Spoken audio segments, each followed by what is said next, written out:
This is the Two Marketeers podcast, where hosts and marketing experts Sean Patrick and Lindsay Waugh seek to uncover what makes brands so powerful and how they impact modern society and culture. Two Marketeers. They've got a podcast. The Two Marketeers podcast. Hello. Good morning. Good morning, afternoon, Good morning. and evening to you. You said afternoon. I like that. Good afternoon to you. Marketeers, and welcome to the Two Marketeers podcast. Yes, welcome. Welcome, Lindsay Waugh. Welcome, Sean Patrick. How are you? Oh, the only way I could describe it was I have strategist brain right now. Why? What's happening? Where is strategist brain coming from? What's going on? We'll talk about it. You asked a more important question. What's happening? The Drum just released their marketing awards for 2023, and I'm not usually a big fan, but I do love The Drum. I'm just not a fan of Awards. Yeah. Unless someone gives me one, then I'm all good. But it's a pretty impressive list, although I will say, and the 500 winners of 2023 within 26 categories across 4,000 countries. And I'm just sort of like, what is up? Anyways, I was really inspired. There's some really incredible stuff. But one in particular is something that Coors Light did last year, right at the beginning of summer. And it's called chill boards. And definitely a brand play, but definitely a social play. And I don't mean social media, I mean a cultural social play. And they did these things called chill boards. I'd say it's a pilot, but they did this campaign. I believe it was in Florida. It was in the South, where it gets very hot, where the marginalized, where, low income housing, and that sort of thing. A lot of the properties have flat black roofs. So, think of the tenements or the apartment buildings. They're flat black roofs. And Right. What happens there is those black roofs actually make living conditions unbearable for the residents because of the heat, because of the climate. So that's essentially the social problem. What they did is they created these things called chill boards, where they put messaging, brand appropriate messaging, but also educational messaging about this problem.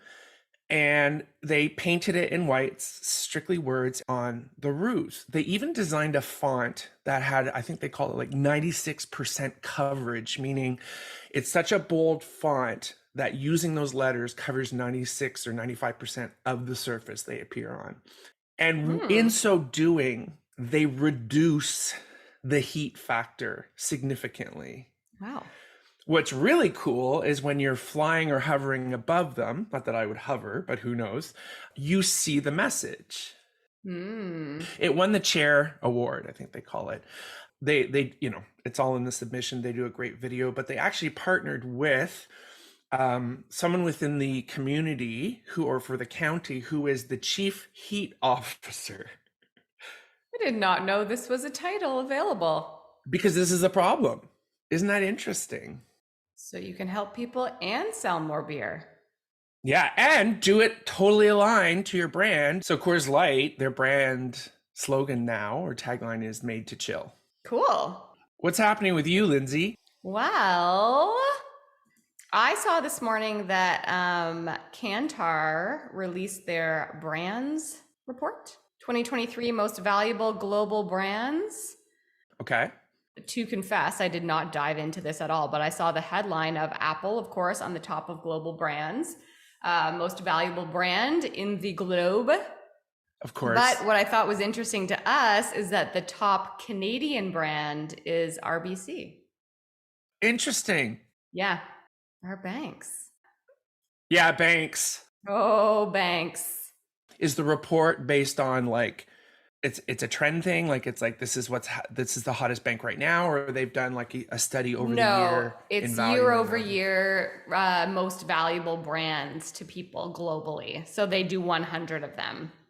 I have, again, to confess, not gone through it in detail, but I just thought it was interesting that two of the top Canadian brands are banks. So, I mean, hot in the news right now is that we just completed the Canadian Open, which is a big thing. And for the first time ever in its history, a Canadian won. And it is an RBC sponsored event. They are the main sponsors. Canadians went nuts. And I'm now wondering if Canadian Open is golf or tennis or whatever. No idea. Anywho's. Golf. Wow. Good for them. So let's just jump right into today's topic. Yes. I've been worked up for 6 months about this topic. So Sean and I are having a celebratory birthday coffee on Sean's patio 2 days ago. And we're like, hey, what are we going to talk about this week? Because we have a plan, like we always say, and then we never follow said plan. So I believe that's called a planning bias. But we'll talk about that later. How much time do we waste planning? Let's not answer. Let's not answer that question. So, okay. We make a plan, we throw it out the window. I bring Sean a coffee on his birthday. What are we going to talk about this week? I'm like, you know what? Speaking of drinking things, as we're sitting here having a coffee, I, at some point, would like to talk about the new latest and greatest alcohol study that came out speaking about how we're not allowed to drink anymore. So in January of 2023, the latest alcohol study was released talking about how no amount of alcohol is safe for human beings to consume. And a very sad day for some of us. Like, we've just come off Christmas. We all just drank our face. We're vulnerable. We're fat. Like, don't bring in a study like this at this time when we're already trying to get our lives together. So can we call the episode Vulnerable and Fat? I think it's a good one. Yes, we can. Okay. So Sean's like, well, what's your beef with this study or whatever? So we just started getting into it and talking about it. I'm like, well, since this study was released, there's actually been a lot of controversy around the methodology, the statistics that came out of it. But basically, the media headlines from the study were like, new alcohol study states that any consumption of alcohol is going to double your chances of getting cancer. Did it really say that? Like, did it attribute it to cancer? Yes. Okay. Yes. It's like specifically a variety of health issues, but the main issue they were calling out was like doubles your risk of getting certain types of cancers. So people are like, oh my God, now if I have any sort of alcohol, it is going to double my risk of getting the C word, which everyone's already obviously terrified about. So these are the main headlines. So then amongst groups of friends, family members, this study is like all the chatter. And so people who— while you're drinking together. Of course, like let's just tone down the study. All right. So it's an interesting topic because, obviously people are trying to drink less coming out of the pandemic when people drank a lot and trying to reevaluate some of their habits as we come out of, a very health aware time.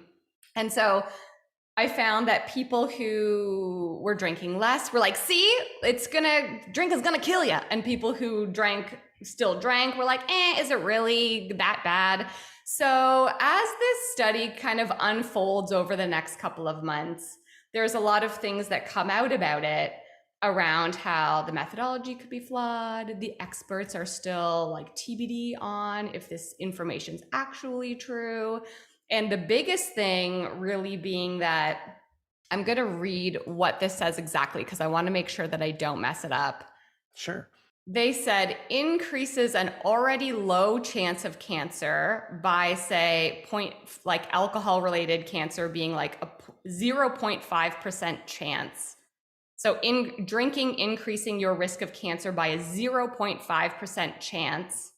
And now when you say doubles your risk of getting cancer by consuming alcohol, that would make that now like a 1% chance. So is that clear the way I said that? Yeah, like it's all relative. So if it's a minute number, doubling it, not to say that Yeah. 1% is insignificant, but spinning it to basically make it sound catastrophic, Yeah. death-defying is your issue. Yeah. This is what has gotten me in a tizzy about this, is that major headlines being what regular people out in society latch onto and kind of grab and run with as gospel without kind of digging further into the information and what those statistics and things actually mean. And I have to pause there. You guys have to realize this isn't work for Lindsay. This is life is of pleasure. a strategist. This is pleasure. So I want to make sure, because a lot of times we talk about, we worked on this project. Oh, I was working with a client. No. This is Lindsay working on the project that is called Lindsay. yes, perhaps I need some new hobbies. That's true. It can get in the way of practical thought sometimes. And joy, perhaps? Joy. And joy, perhaps. So I go back online today. I'm like, tell me the latest and greatest. It's so funny because when I say alcohol study recommends not drinking, but it's like whatever I'm Googling. It's like 2014, there was a study that said that. 2018, there was a study that said that. Yes. Then 2019, there's a study that says you should drink this amount of red wine. Then 2020, it says alcohol consumption. I loved red wine year. Right. Exactly. Eat more cheese and counter it with red wine. Best year of my life. Right? Totally. Healthy fats and the antioxidants, isn't it? Sure. So all to say, the latest and greatest on this topic is that experts are still on the fence. And since then, other experts have now been digging into this and they're still not sure what the recommendation is. So this is why I brought this topic up to Sean, because data is a lot of our job to uncover and bring forward in discovery. And so I'm like, let's talk about data and how people use it, because this specific example is infuriating and so interesting to me. Yeah, it's another hole I got drawn into. Sorry, not sorry? No, don't be sorry. Lindsay just drags me down. I hope you all realize that. But she makes me better at what I do. It just hurts. Where I've come out is it's all about biases. And you and I have been obsessing a bit about identifying biases, breaking those biases. So I did the same thing, Googled biases in strategy, blah, blah, blah. And I mean, I was like, here's what are the 7 biases? What are the 5 biases? What are the 3 biases? I listened to a podcast where a guy said there were over 100 biases, and I've shortlisted it to 30 for businesses. And here's where I've come. There are a bajillion biases. It's a hot term. It's hot to us. Biases meaning, cognitive biases, like we're predisposed to think certain ways, regardless of logic, regardless of what we might see, regardless of what we might find. We are predisposed to believing in certain things. And no matter how much research you do, you will encounter different kinds of biases based on your personal experience, biases based on your beliefs, biases based on things that happened recently or things that happened in the past. And there's 40 names for each bias. You know what? Biases are inevitable. And no matter how many biases you find out about, it's not going to help you avoid them. Because you won't avoid bias. You just have to recognize them. Mm-hmm. And to, as Linda said many times, challenge them. Challenge your own. That's the first place to start. But I think that's interesting in relation to this topic around data and this study, in that I am going to try and confirm my own position in that a glass of wine isn't going to kill me. So that's really interesting around bias, because that's something that I enjoy and is a real part of my lifestyle. In the same way that people who don't drink, I'm sure, saw that study and were like, see, it's not good. So we're all trying to confirm what we believe to be true. And so I think it's in that pursuit of confirming or disproving what is true that you can find other avenues of information to say, Was I right? Was I wrong? And be open to also being wrong and thinking differently. Exactly. And I think that, like a true strategist, you went searching, right?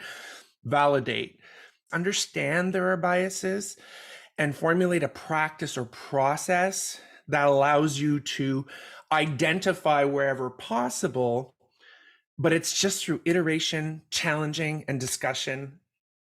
Iteration, challenging, discussion, just like we talked about with the brainstorms. It's not about, ooh, and then I'm going to prove why my idea is the best one. Is, do I know my idea is the best one? Mm-hmm. Maybe I'm being a bit biased. That's all. That's the only event that has to happen. Yeah. It's interesting as you become a more experienced strategist, because a lot of the puzzle pieces you've put together in the past start to continue to come together over time. And when you're a newer strategist, you're starting with a lot less puzzle pieces. But as you've been doing this for 17 years, which is what I've been doing, and however long you've been doing it as well, Sean, your intuition comes in a lot earlier. So I find in the beginning of projects, I'm like, I kind of already know where this is going to go, but I still need those 4 weeks of discovery to validate and or change my way of thinking based on actual research and things like that. But a quote also that I saw yesterday was, don't believe everything you think. And it's like your brain can be a faulty advisor to you. And I was like, so that comes down to things like anxiety, mental health, depression. Exactly. Like, I can't go to the gym. I can't lift that heavy weight. All these things. It's like, don't believe everything that you think, because you are actually the one in charge of your thoughts. And I think research and statistics and diving deeper into certain topics are what help you think differently about how you think, which is bias, right? And that's where I think bias is the human condition. If anyone says they're 100% unbiased about anything, hilarious. They're biased. They're biased to biases. I think it's called omnibiased. But all to bring it back for me is to say biases are important, right? Recognizing biases, especially when it comes to society and culture. But when it comes to marketing and what I would say more creative business, you're never going to get the absolute information that will guide the right thing to do. It'll be what's good enough, what sparks a brilliant idea. That's what strategy does. Yeah, I think it's that, well, in your own bias and recognizing it, and this is for strategy people, but this is also just for people in the world, in a very polarized world, in that I think it's really important to do more digging and understand the root of the information when you don't agree, which was the alcohol study for me. I was like, no way, I'm going to find out there's a flaw and make it fine. And I think it's even more important to do it when you agree. Yes. To do the research to further understand the situation. Because you can't just run with a headline and agree. I think it's even more your responsibility to understand further depths of that information. Sadly, it's that spin, right? It's that famous spin. Mm-hmm. Data is all relative. Yes, you have a bias to it. Yeah, but your process is, okay, I question this, so I'm going to go and do a little research. Yeah. And if it doesn't change my thinking, I'm going to go back and say, not even close. This report didn't do what it was supposed to do. Yeah. It's just creating fear and hoping that people stop doing one of the 5,000 things we do bad for ourselves every day. Yeah. And when they say, don't believe everything you hear, let's layer into it. Don't believe everything you think. Give it a bit of time. Yeah, it's your responsibility to do that. That's it, folks. I feel better now. Next time on your birthday, I'm bringing over a bottle of wine and not coffee, and it doesn't matter if it's 10 in the morning. Show me study how that's bad for me. Prove it. I'll print it out. Thanks, Lindsay. Thanks, Sean. Great chat. I appreciate it.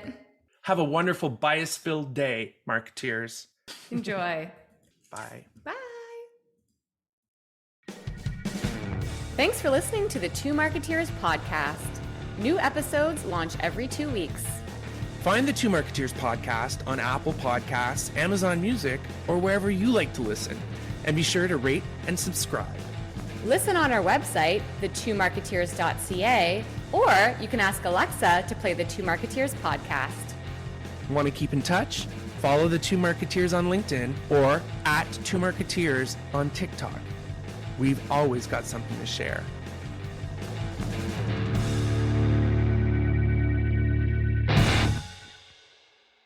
This podcast is over.